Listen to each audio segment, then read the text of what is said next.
So ayun, kain na po tayo. What Pidgin, let's eat. Because in Filipino, kain na tayo pa. Pidgin. Time block kay kay. Time blow. Time block kay kay. Okay, time blow. Bye.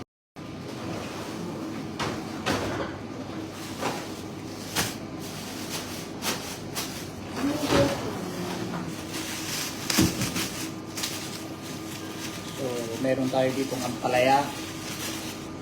Ayan.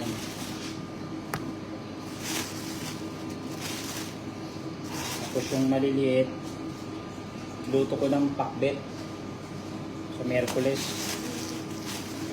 Chef Gerson, magpakbet tayo. Bet mo, kumakain ka ba ng pakbet? Oo. Yun. Baka ko pili, basta gulay. Ayun. Kaya bumili ako nito maliliit. Dito kasi hindi nila alam kainin yung ampalaya dito eh. Mga Pilipino lang din kumakain ng ampalaya dito.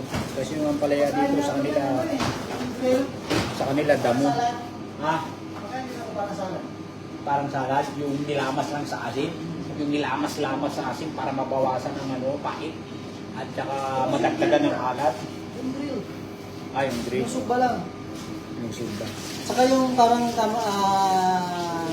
parang kamatis. Kamatis. Ano yan? Saka yan. Shoutout mo na kay Chef Gerson. Yung parang kamatis lang. Oh. Ay, yung maliliit! Oo. Kaya Sobrang pait. Oo, yun yun. Shoutout kay Joel. Pahingi kami ng ampalayang ligaw dun sa ITS. Pahingi kami. Yung ampalaya, ayaw nila na mapait. Nilalamas nila sa asin, babad sa tubig, bla bla bla, kasi ayaw nila na mapait. Kaya nga ampalaya eh, siyempre ano ba lasa ng ampalaya? Hindi ba't mapait? Yung pait na ito yun yung magbibigay ng ng sustansya sa ating katawan. Ako ng ampalaya itlog sa karinderya, pag naramdaman kong walang pait yung ampalaya, boring na ako nun.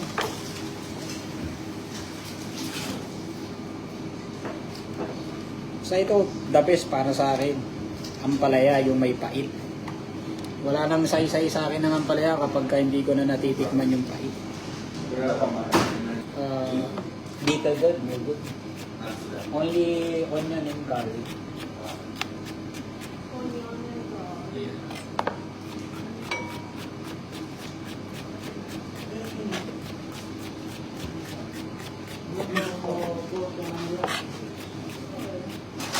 You're buying 20,000. Ay, ito yung isasawag natin sa ampalaya natin.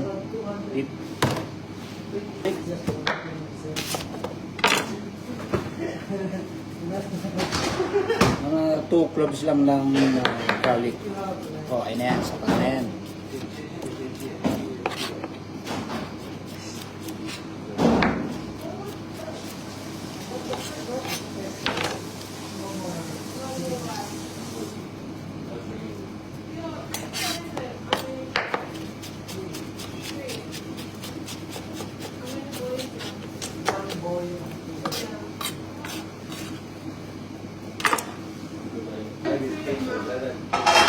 Vegetable oil. Yan.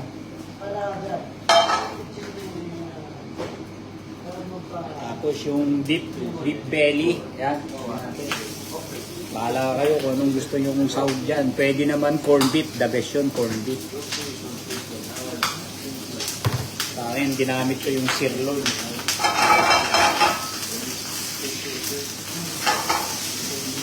Tapos, isabay nyo ng igisa yung sibuyas at bawang.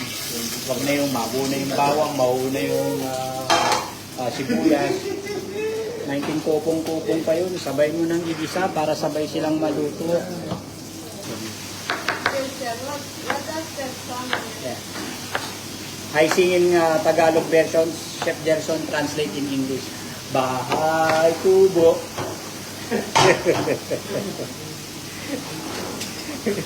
Nakakaubos na nga dito English. Ang baong kong English dito, 1 kilo lang. 1 kilong grammar sa English lang. Pag lumagpas sa 1 kilo po ta, dugo-dugo na yung ilong mo. Small barn, half ginger You see, it's hard to translate when you sing the Bahay Kubo. Song. Yeah. Primary. Bahay Kubo. Tapos, lalagay na natin yung kamatis para mag-creamy. No. Yun yung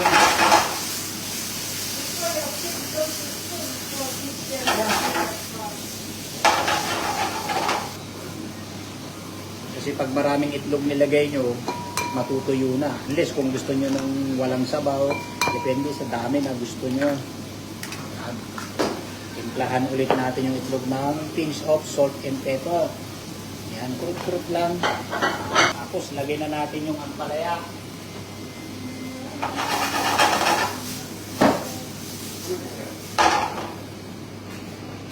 Just one word.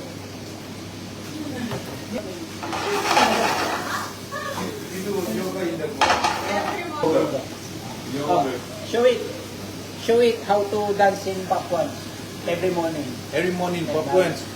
Mag-exercise tayo tuwing umaga, mag-exercise tayo.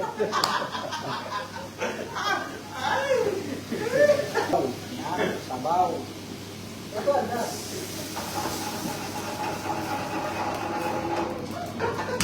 Tapos, lalagyan na natin ng isang pirasong chicken stock yan. Isang piraso lang, huwag yung dadamihan kasi pag nasobran yung maalat. Kasi mayroon ng pinta ng salt and pepper yan, mga fruit lang. Yan. Huwag mo lang hintayin kumulo, ilagay mo na para kapag kumulo, nag-start na rin siyang malusaw. Kita natin yung niluluto natin ng ampalaya, itlog at kamatis na nilagyan ko ng sahog na sirloin. Yan. Pakita natin.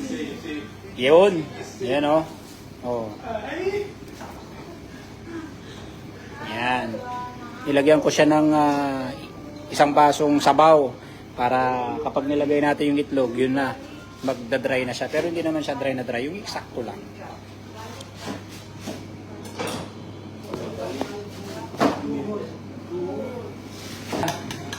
Start na natin nilagay yung itlog.